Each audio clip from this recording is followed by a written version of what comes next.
sa Amerika. Nang sobrang pagpipin ang pinaka-insekto na pinagandaan. Mula sa pinagtao na pinagandaan sa iba't ibang bahay hanggang sa mga panginoon na pagkain at pagpapalagit ng ating bahay. Hindi na nakasarap pag-ibig ng ating Sumayamak na 2 taon, ang laksod ng Cavite ay nabayad ng stakan, agad ang kalungkutan at pagkawala ng mga mahal sa buwan. Sa pamamagitan ng pagtutulungan at pananampalataya ng mga Kabileyo ay unti-unting bumango, dala ang isang bagong umaga. Dala ang matagal ng bawat isa, tayo ay mulit-muling babangon tulad ng isang mangista handang bumaybay sa alon ng buwan. Kaano man ito kalakas, isang sayaw ng tunay na magpapakita ng tinatagong ganda ng lungsod ng Cavite na may pagkakon, pagkubugan, pasasalamat at pagbubunyagi. Ang mga likas na yamang tubig na sa ating din ay matatagpuan ay patuloy natin ipagmamalaki at patuloy na makikilala. Sa pakiisa ng Paaralang Elementarya ng Santa Cruz, ating ipagdiwang ang makabagong regala bilang pagkilala at pagbubugat kay San Juan Bautista. Kaysa ang aming paaralan sa patuloy na magandang layunin na pinangungunahan ng ating minamahal na punong lungsod. Halina at sama-sama natin tumayan ang galing at talento ng mga batang Santa Cruz.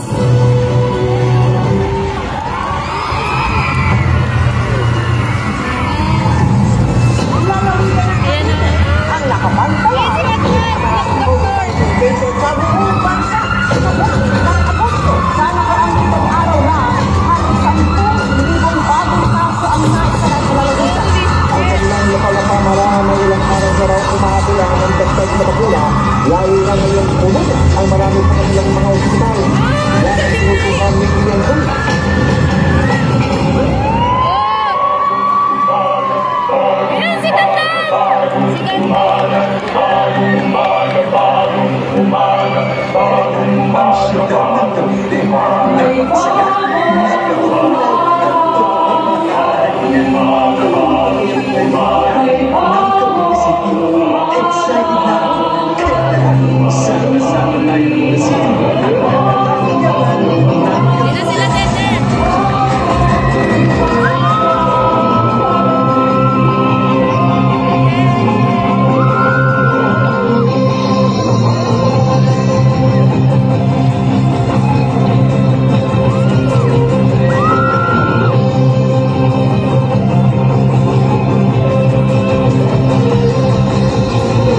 Dito sa Cavite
Maraming salamat, Santa Cruz Elementary School.